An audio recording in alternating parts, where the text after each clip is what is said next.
Hey, I want to talk to y'all about Bible translations again. Uh, I went and picked up some more, and I got this one here. Again, I got several copies of this. This is the New Testament Recovery Version. I don't know why. I've only been able to find them that look like this, nothing else. But I'm getting them used. This is like in brand new shape. They ain't got no markings in it. But what's interesting about this particular translation of the New Testament is the commentary in it is probably one of the closest ones to being like correct on a lot of issues, a lot of theological issues. Like Romans chapter 7, it says that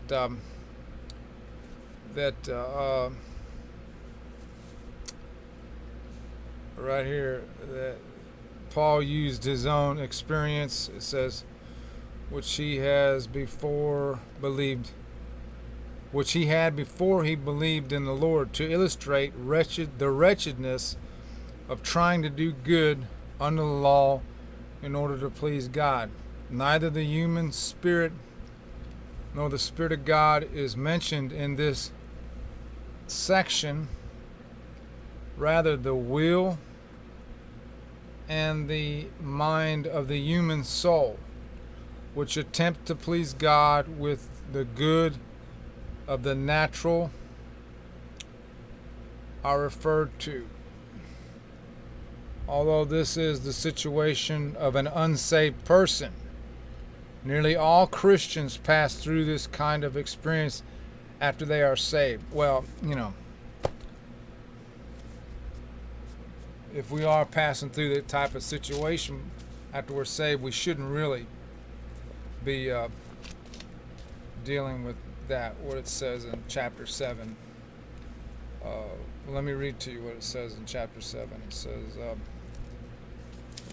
this is chapter 7 of Romans.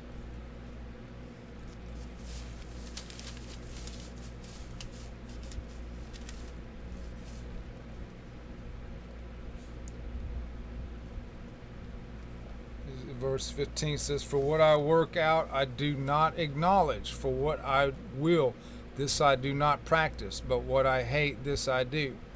But if what I do not will, this I do. I agree with the law that it is good.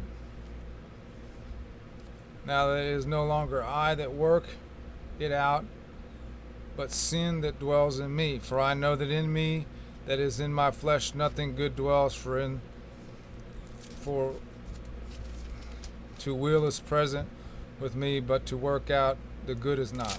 See, this passage is all nothing but Romans 7 talks about an unsaved person and the way that they try to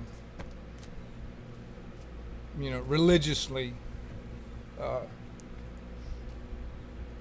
I don't think it's even having a relationship with God. I mean, you cannot religiously have a relationship with God. I don't believe that, because there's only one way to have a God, and that is through the Spirit. So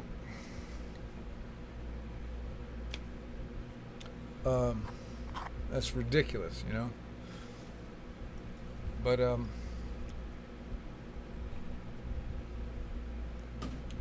this is a pretty good commentary here. Decent. It even says that a lot of Christians go through that Romans 7 thing, and when he said it in here, I don't believe he said that to be like saying that we have to, but whoever wrote the commentary, I believe he said that because that a lot of Christians do. I hear this preached from the gospel, from the pulpits, about how that you have to, crucify the flesh, or your lower nature, you have a lower nature, and blah, blah, blah, and all this. Garbage is basically what it is, because Romans chapter 6, which is this chapter right before 7, clearly says,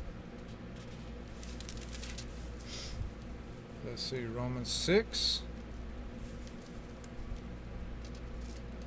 says that verse 5, for we have grown together with him in the likeness of his death. Indeed, we will also be in the likeness of his resurrection.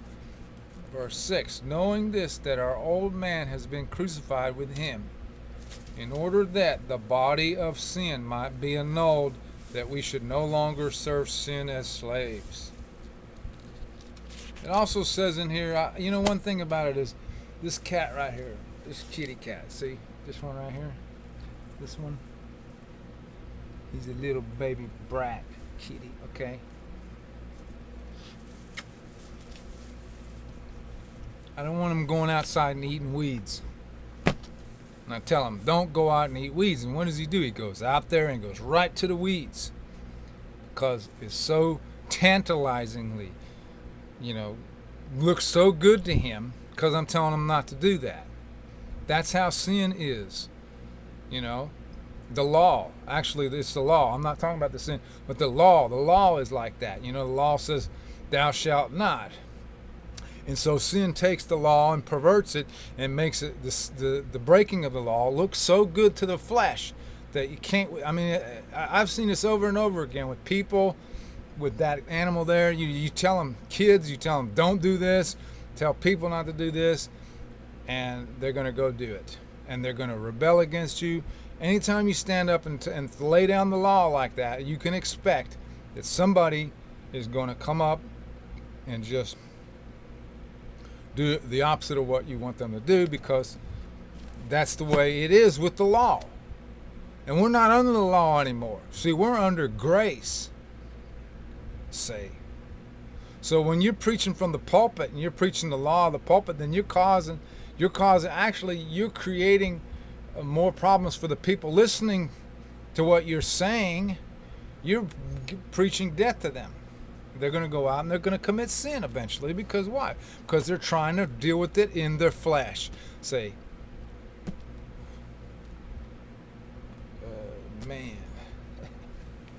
But when you begin to preach grace, when you learn about grace, you learn about union with Christ on the cross. When Christ was nailed to the cross, we were nailed to the cross with him. We were one on the cross with Christ. Galatians 2:20 says that we've been crucified with Christ, that we have been crucified with Christ. Let's see what it says in here, in this translation here, the Recovery Translation. Galatians 2:20. I am crucified with Christ, and it is no longer I who live, but it is Christ who lives in me. In the life which I now live in the flesh, I live in the faith of the Son of God who loved me and gave himself up for me. So, yes, he said, I am crucified with Christ. But actually, if you want to really get down to it, we were crucified with Christ. See? We were crucified with Christ. I've been reading a little bit of E.W. Kenyon stuff here, and this is an old E.W. Kenyon book. It's called New Creation Realities. And I was reading some of this, and it says in here, it says that just as in Colossians 2:15, it says that he put off from himself the principalities and the powers, and he made a show of them openly, triumphing over them in it. We have failed to recognize this blessed fact that in the substitutionary work of Christ, it was as though we ourselves were with him, just as the Spirit says in Galatians 2:20, I was crucified with Christ. Not as the old version reads, I am crucified. No, it is past tense. It is the legal side. He not only was crucified, but in Romans 6:8 it says, but we died with Christ. We believe that we shall also live with him. Not only were we crucified with him, but we died with him. In Colossians 2:12, we were buried with him. In 1 Timothy 15, we were justified with him. In Colossians 2:13, we were made alive with him. So, Romans chapter 7 is talking about somebody that has not been crucified with Christ. Has not. Everybody in the whole world was crucified with Christ. But if you don't acknowledge, if you don't believe it, if you don't, act on it or just trust him, trust that or believe that you were, then you're not going to experience the new creation reality. And then you're going to be walking in the flesh, and then you're going to be trying to do everything like the Galatians were trying to fulfill spiritual things through the flesh. So, okay, have a good one. See you. Bye. Say bye, kitty. Say bye-bye.